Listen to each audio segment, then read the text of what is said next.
Recientemente, el analista y experto en relaciones internacionales Sean Mearsheimer ha compartido sus puntos de vista acerca de la probable evolución futura del conflicto europeo entre la Federación Rusa y Ucrania.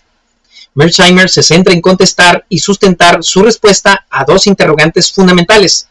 ¿Se llegará a un proceso de paz negociado, estable y funcional? Y de facto, ¿qué bando ganará el conflicto?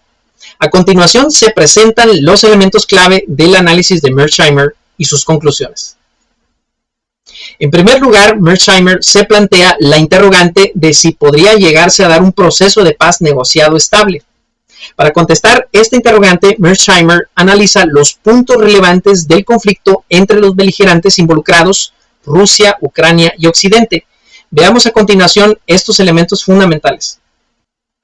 En primer lugar, están las posiciones divergentes sobre el territorio ucraniano controlado por la Federación Rusa, pues naturalmente Ucrania quiere devolución total de esos territorios, mientras los rusos han declarado la incorporación de Luhansk, Donetsk, Zaporizhia, Kherson y anteriormente también a Crimea.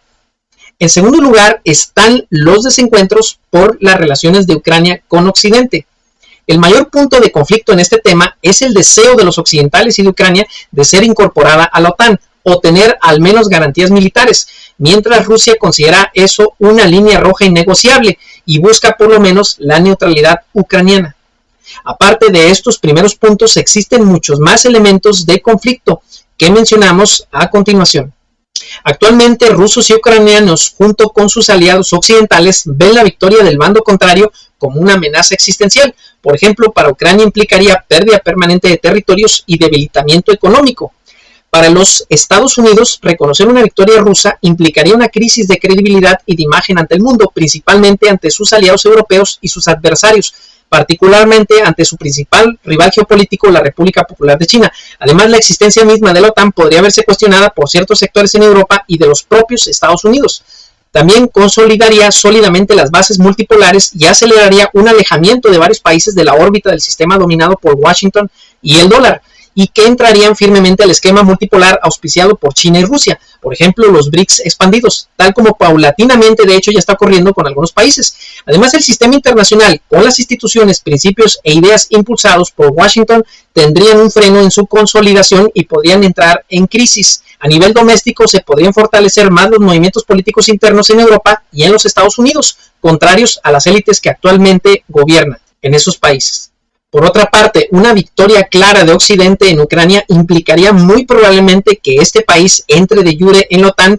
con un gobierno totalmente hostil a Rusia y con un ejército convencional muy poderoso, que además tendría despliegue de sistemas antimisiles modernos, lo cual reduciría más el potencial nuclear disuasor de Rusia e incluso podrían también llegar a albergar misiles nucleares a escasos minutos de Moscú. También muy probablemente habría una gran convulsión interna en la Federación Rusa, que incluso podría no solamente desestabilizar la gobernabilidad de ese país y llevar a su debilitamiento geopolítico, sino además potencialmente a un posible escenario de fragmentación e implosión, tal como ocurrió con la Unión Soviética en 1991. Puesto que ambos bandos ven estas fuertes amenazas y creen firmemente que el bando contrario pretende explotar estas vulnerabilidades, la desconfianza mutua y dado el antecedente del fracaso de los acuerdos de Minsk, así como el hipernacionalismo que está afianzándose entre rusos y ucranianos, es prácticamente imposible el llegar a una paz funcional estable y por ello Mearsheimer considera que a lo sumo en el mejor de los casos, lo más factible es que evolucione a un escenario de conflicto congelado.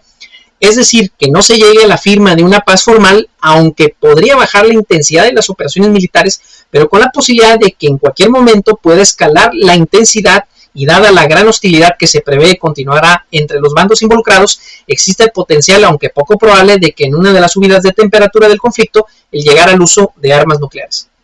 En resumen, Mearsheimer considera que debido a que el actual conflicto europeo enfrenta a dos posiciones maximalistas irreconciliables y cada bando considera al otro una amenaza existencial, sería prácticamente imposible el alcanzar un acuerdo de paz funcional estable y a lo sumo, en el mejor de los casos, se llegaría más probablemente a un escenario de conflicto congelado, extendido en el tiempo y con hostilidad mutua entre occidentales y rusos.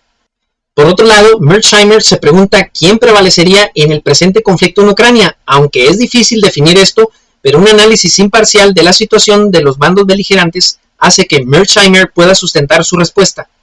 Veamos a continuación algunos de los argumentos presentados por él y su respuesta a esta cuestión. Puesto que el conflicto ha devenido en una guerra de desgaste, hay elementos importantes a considerar para sustentar el punto de vista de Mearsheimer. Esto se basa en tres elementos fundamentales. Primero, el tamaño poblacional de los dos países. Segundo, la tasa de bajas de uno y otro bando. Y tercero, la determinación de continuar el conflicto. La capacidad industrial aparece como un factor relevante, desde luego, y que impacta a las tasas de bajas favorables a uno u otro bando. Ante esto, y a pesar de que los dos países se enfrentan a una crisis demográfica, es evidente que el factor poblacional de momento corre a favor de Rusia. Al inicio de la guerra, según el Servicio Estatal Estadístico de Ucrania, este país tenía una población estimada de arriba de 41 millones de habitantes, y Rusia entonces tenía en términos generales una relación de población de por lo menos 3.5 veces a 1 respecto a Ucrania. Si por otro lado nos centramos en los varones mayores de edad y hasta los 50 años, Rusia mantenía una ventaja un poco superior a ese 3.5 a 1. Sin embargo, estos datos ahora apuntan a que son mayores, pues recientes reportes confirman un importante éxodo al exterior de población ucraniana. Se habla de más de 8 millones de personas, y algunas estimaciones incluso consideran que la población en ese país se habría contraído hasta ser de alrededor de 29 millones. Lo cual, evidentemente, en caso de ser cierto, pondría a la población rusa en general en una relación de 5 a 1, pues Rusia, incluyendo Crimea, tiene una población mayor a 147 millones de habitantes, y con los territorios controlados y los que emigraron desde Ucrania hacia ese país podrían llegar a más de 150 millones de habitantes. El otro factor es la relación de bajas. Hay varios reportes que indican que habría una relación de bajas favorable a Rusia. Los datos varían, pero tal como dice Mearsheimer, uno puede fácilmente inferir esto también del hecho indiscutible de la gran ventaja de artillería de los rusos en esta guerra de desgaste, donde se estima de al menos relaciones de 5 a 1 a favor de Rusia, o incluso algunos mencionan tal vez exageradamente de un hasta 10 a 1. Por lo tanto, una estimación muy conservadora de la tasa de bajas es de por lo menos 2 a 1 a favor de Rusia. En cuanto a la firme voluntad de continuar el conflicto, ambos bandos muestran gran determinación de seguir, pues consideran la victoria del otro bando como una amenaza existencial. En cuanto a la capacidad industrial y tecnológica para dotar de armamento adecuado a los combatientes, de nuevo por ahora Rusia parece tener la ventaja con su industria militar, pues cada vez esta parece crecer y adaptarse más rápidamente. Estos, por ejemplo, reportan aumentos de producción de al menos 2.7 veces respecto del comienzo del conflicto, mientras Ucrania está mermada en este aspecto y depende en gran escala de Occidente, quien a su vez no se ve que en el corto y tal vez ni en el mediano plazo logre un aumento significativo. Por otra parte, en la adopción de tácticas y estrategia hay evolución por ambos bandos, pero de nuevo parece que los rusos han mejorado mucho respecto a las operaciones militares en 2022. Para Ucrania se ha hablado de una mayor dotación de drones más avanzados, pero los rusos por ahora han demostrado buenas habilidades en la guerra electrónica para neutralizarlos, y además han incrementado la producción de los propios drones y con modelos más letales. Por último, recientemente Estados Unidos ha autorizado la dotación de las polémicas bombas de racimo a Ucrania, pero los propios rusos cuentan con estos elementos y no se ve claro que le reporten algún beneficio sostenido a Ucrania ante la previsible respuesta rusa, y a la larga le puede resultar contraproducente.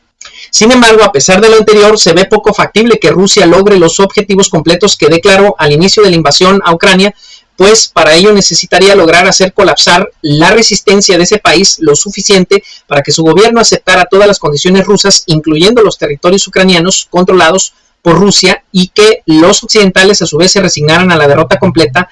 de ese país y lo abandonaran, cosa que se ve muy poco probable. Además, hay que considerar que las regiones occidentales de Ucrania son en general decididamente antirrusas y cada vez más hipernacionalistas, lo cual haría muy difícil su control, e incluso de cara a un futuro parece que su hostilidad hacia Rusia será permanente. Por otro lado, Rusia de momento no alcanza los medios militares para terminar rápido con tal empresa, pues presumiblemente requeriría un ejército operacional en ese país de mayor tamaño y con más medios respecto al actual, para pasar una fase ofensiva a gran escala tolerando mucho mayores bajas, aunque no se descarta que amplíe su ejército en Ucrania. También existe cada vez más la posibilidad de la intervención de países de la OTAN, como por ejemplo la de los países bálticos y Polonia, para asegurar territorios en el occidente de Ucrania, evitando que cayeran en manos rusas o para que no fueran parte de un gobierno potencialmente afín.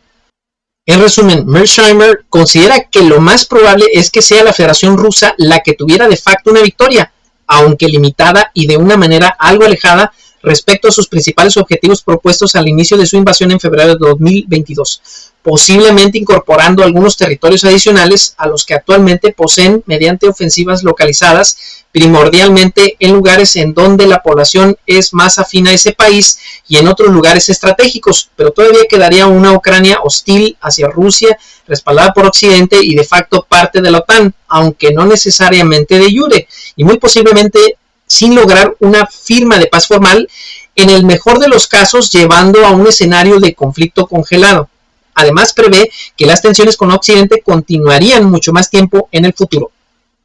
Desde luego, para los resultados explicados de este análisis, Mearsheimer dejó de lado el probable escenario de un involucramiento completo y directo de países de la OTAN, enfrentando a Rusia en Ucrania o incluso en Bielorrusia, escalando el conflicto, pero esta podría ser la apuesta riesgosa de Occidente para complicarle a Rusia una eventual victoria en Ucrania. Sin embargo, esta situación podría también eventualmente conducirnos a un escenario más cercano de utilización de armas nucleares. De cualquier manera, se tiene entonces que las relaciones entre Rusia y Occidente se prevén condenadas a seguir muy hostiles y tensas durante mucho tiempo, y cada bando buscando oportunidades para sacar ventaja y mermar al otro, mientras todavía en Ucrania el desastre humanitario y el sufrimiento parece que desafortunadamente seguirán creciendo.